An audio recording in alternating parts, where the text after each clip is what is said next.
बिस्मिल्लाहिर्रहमानिर्रहीम। अब हमारा नया टॉपिक है पीएच और पीएच स्केल।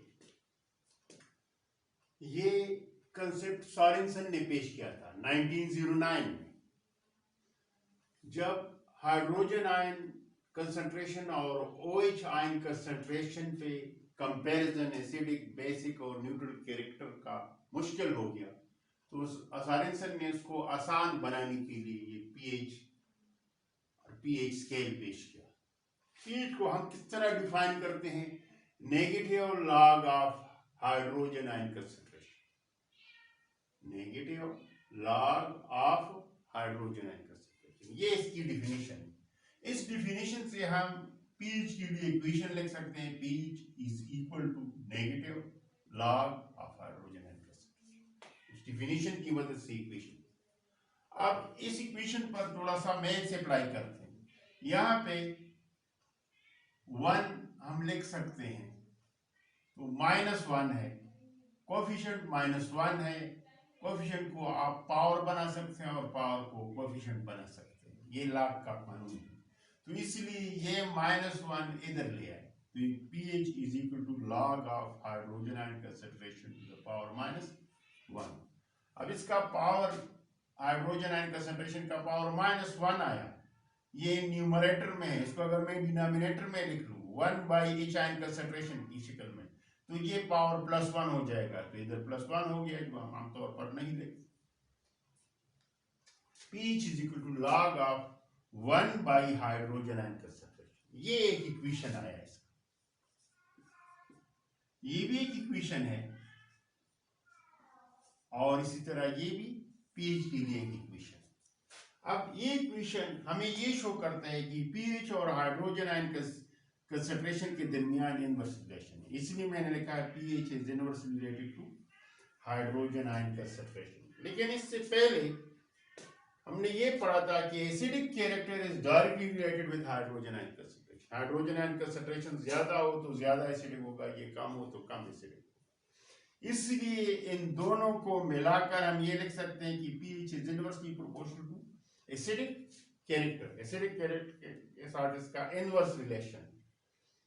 अब pH स्केल, जिसकी रेंज 0 से 14 तक होती है, तो मैंने यहाँ पे स्केल बनाया है 0 से लेकर 14। ये pH इज इक्वल टू 0 1 2 3 4 5 6 7 8 9 10। अब अगर किसी सॉल्यूशन का pH 7 हो तो वो न्यूट्रल होगा, 7 से कम हो तो वो एसिडिक होगा, क्योंकि pH और एसिडिक कैरेक्टर का इनवर्स रिलेशन है। तो pH कम हो जाए तो वो एसिडिक बन जाता है।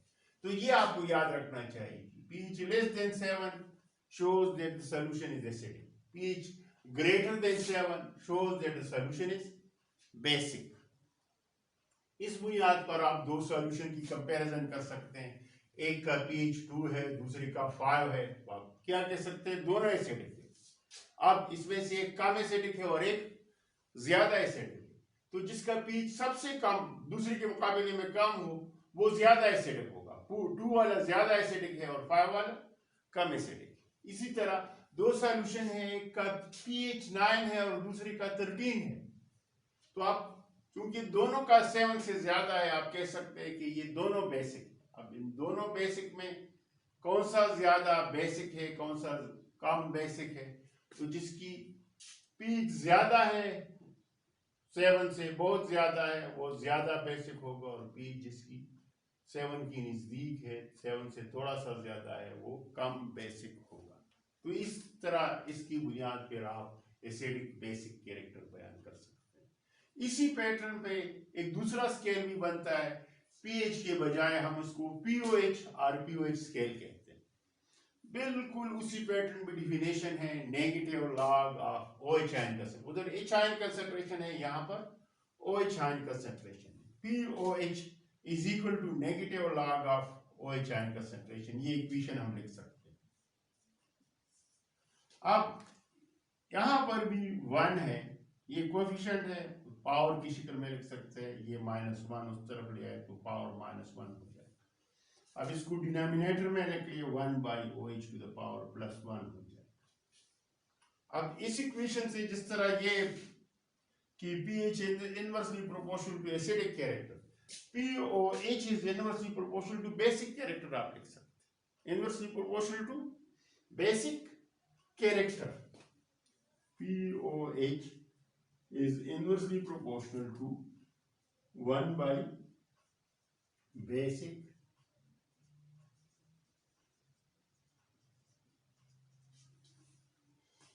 अब जिस तरह इसका एक स्केल 0 से 14 तक है तो pH स्केल भी रेंजेस फ्रॉम 0 to 14, 0 से लेकर 14 तक ये मैंने लिखा, ये pOH स्केल है। अगर pOH 7 हो तो सॉल्यूशन न्यूट्रल होगा, pOH लेस देन 7 हो तो सॉल्यूशन बेसिक होगा, उसका उलट है, वो एसिडिक होता है लेस देन 7 तो ये लेस देन 7 बेसिक होता है, और ग्रेटर देन 7 हो तो वो एसिडिक होगा। क्या होगा, ये दोनों स्केल एक दूसरे की अपोजिट है। अगर आप देख लें, इधर मैंने लेस देन 7 के लिए लिखा है कि ये एसिडिक है, लेकिन अगर pOH हो तो लेस देन 7 के लिए बेसिक हो। इधर लिखा है ग्रेटर देन 7 के लिए मैंने बेसिक लिखा है, लेकिन यहां पे pOH स्केल में ग्रेटर देन 7 को हम एसिडिक कहते हैं, एक दूसरे की उलट है। अब अगर हम इन दोनों को मिला ले, कंबाइनिंग द टू स्केल, एक ही लाइन पे मैंने इधर pH लिखा 0 1 2 3 अप टू 14, pOH लिखता हूं उसका उल्ट साइड से शुरू कर लो, 14 से, ये 0 1 2 3 4 5 14 आ जाए। अब इसमें 7 दोनों सूरतों में चाहे pH हो या pOH हो वो न्यूट्रल हो। pH लेस देन 7 हो तो एसिडिक हो, pH ग्रेटर देन 7 हो तो वो बेसिक, लेकिन pOH less greater than 7 greater than वो एसिडिक हो जाता है। इधर लिखा है ग्रेटर देन 7 वो एसिडिक, इसलिए यहां पे एसिडिक है।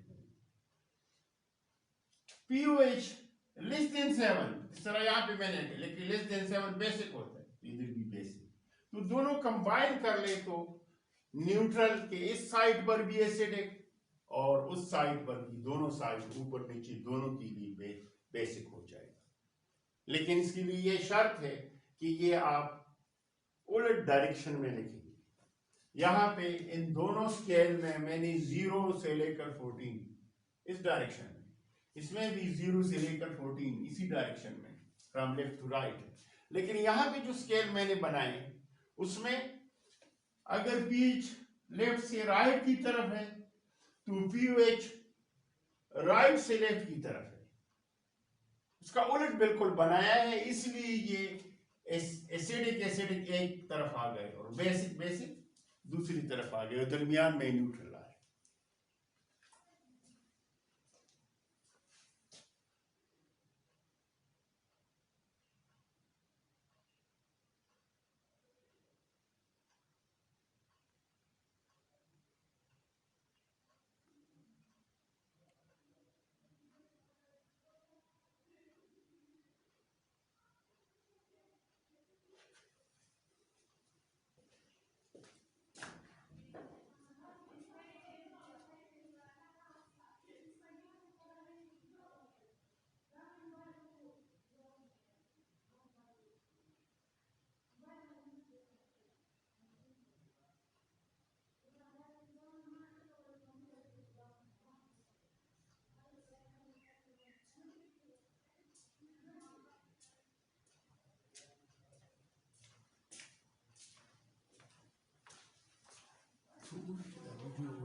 अब ये प्रूव करना, prove that pH plus pOH is equal to 14, आमतौर पर ये शॉर्ट क्वेश्चन की शक्ल में आता है। वी नो दैट WKT मैंने जो लिखा है इसका मतलब है we know that for any solution H ion concentration multiplied by OH ion concentration is equal to 10 to the power minus 14। ये equation self ionization of water में पहले हम प्रूव कर चुके हैं।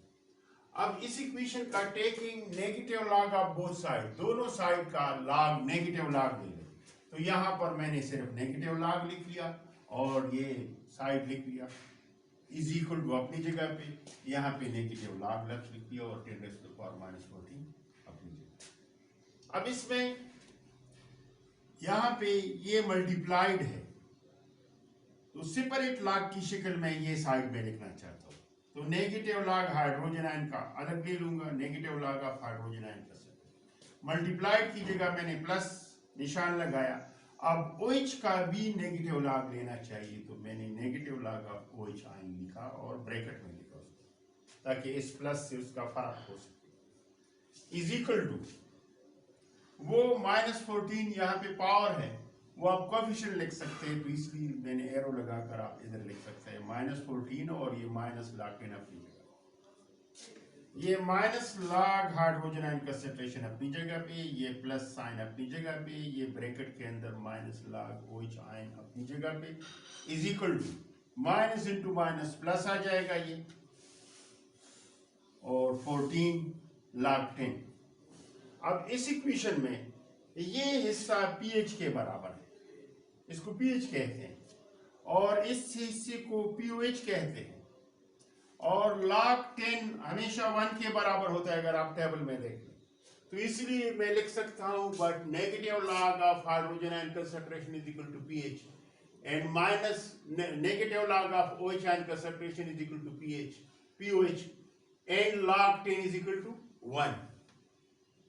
देयरफॉर इसकी जगह मैं pH लिखता हूं, प्लस अपनी जगह पे ये pH प्लस इसकी जगह pOH लिखता हूं इज इक्वल टू 14 और log10 की जगह ब्रैकेट में 1, दोनों मल्टीप्लाई हो जाए 14, pH plus pOH is equal to 14 साबित हो गया। इस इक्वेशन से अगर मैं pH इधर छोड़ लूं और ये pOH इक्वेशन की उस तरफ ले जाऊं, pH is equal to 14 minus pOH, या इसका उलट कर लूं, pOH इधर छोड़ लूं और pH उस तरफ ले जाऊं, तो pOH बराबर हो जाएगा 14 माइनस pH। यानी अगर आपको किसी सॉल्यूशन का pOH मालूम हो, सपोज वो 4 है, तो आप pH मालूम कर सकते हैं 14 माइनस 4 इज इक्वल टू। अगर आपको उसका pH मालूम है तो आप pOH मालूम कर सकते हैं, सिंपल ये डिफरेंस निकालने से। मसलन pH 3 है, उसका pOH कितना होगा, 14 माइनस 3 इज इक्वल टू 11, इसका pOH 11 होगा। और स्केल में से भी pH 4 है तो pOH 10 है, pH 11 है तो pOH 3 है, जो भी आप आसानी से मालूम कर सकते हैं। हमारा नेक्स्ट टॉपिक है एसिड आयनाइजेशन कांस्टेंट या एसिड डिसोसिएशन कांस्टेंट। दोनों टर्म्स इसके लिए इस्तेमाल होते हैं, एसिड आयनाइजेशन कांस्टेंट या एसिड डिसोसिएशन कांस्टेंट। इसके लिए हम क्या लेते हैं, consider the ionization of a weak monoprotic acid HAN water. Weak acid लेते हैं ताकि वो इक्विलिब्रियम बना सके। मोनोप्रोटिक मीन जो एक प्रोटॉन दे सके, बाज मसलन HCl एक प्रोटॉन दे सकते हैं, H2SO4 2 प्रोटॉन दे सकते हैं, वो डाइप्रोटिक एसिड है, तो हमने monoprotic acid. HA plus H2O ये एसिड है, ये इसको प्रोटॉन दे देगा उस वाटर को, यहाँ पे लोन पेयर है, प्रोटॉन इसको दे देगा, H प्लस उसको डोनेट कर देगा, तो ये H3O प्लस हो जाएगा और ये M माइनस हो जाएगा, M minus plus H3O plus. अब कुछ जितने HA मॉलिक्यूल्स हम इसमें डालेंगे तो उसमें से कुछ आयोनाइज हो जाएंगे और कुछ मॉलिक्यूलर फॉर्म में उस पानी के अंदर मौजूद होंगे, तो आयोनाइज्ड और अनआयोनाइज्ड के दरमियान इक्विलिब्रियम पैदा हो जाएगा। Equilibrium constant expression for this equilibrium, इस इक्विलिब्रियम के लिए हम Kc ये A concentration, A minus concentration, H3O plus concentration divide by HA concentration into H2O concentration, but H2O concentration is very large, ये सॉल्वेंट है, बहुत ज्यादा होगी, therefore H2O concentration is equal to a constant, Kc is equal to A minus concentration अपनी जगह पे, H3O plus concentration अपनी जगह पे, divide by H A concentration अपनी जगह पे और H2O की जगह मैंने K लिख लिया। इस K को इस तरफ ले आए, KC into K is equal to क्या रह जाएगा, A minus concentration into H3O plus concentration divide by HA concentration. अब KC इंटू K दो कांस्टेंट है, KC into K is equal to K where K is the acid ionization constant। K को हम ये acid ionization constant या acid dissociation constant कहते हैं। अब किस तरह डिफाइन कर सकते हैं, Ka बराबर आ गया हमारे पास A minus concentration into H3O concentration divide by HA concentration. अब ऊपर अगर आप देख ले आयोनाइज्ड एसिड है और नीचे अनआयोनाइज्ड एसिड है।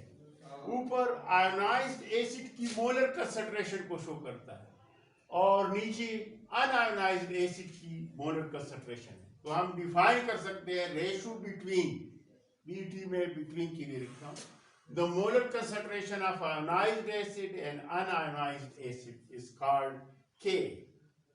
Ka अगर ज्यादा हो तो एसिड स्ट्रेंथ ज्यादा होगी, Ka कम हो तो एसिड स्ट्रेंथ कम होगी। Acid strength is directly related to K। दो एसिड से आप उसकी कंपैरिजन करते हैं तो जिसकी Ka की वैल्यू ज्यादा हो वो ज्यादा एसिडिक होगा, जिसकी Ka की वैल्यू कम हो वो कम एसिडिक होगा।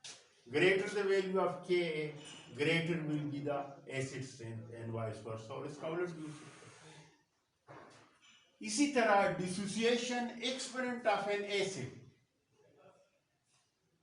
इसी का अगर हम नेगेटिव लॉग ले लें K का, negative log of K is called dissociation exponent of N acid. Negative log ले लो, इसको डिसोसिएशन एक्सपोनेंट को pK से रिप्रेजेंट करते हैं। pK बराबर हो जाएगा इस डिफिनेशन से नेगेटिव लॉग ऑफ K। ये -1 है, -1 को पावर ले सकते हैं तो is equal to log K to the power -1। वो नीचे ले आए तो वो पावर प्लस हो जाएगा 1/K। pK is equal to log 1/K। Acid strength is inversely related to 1/pK।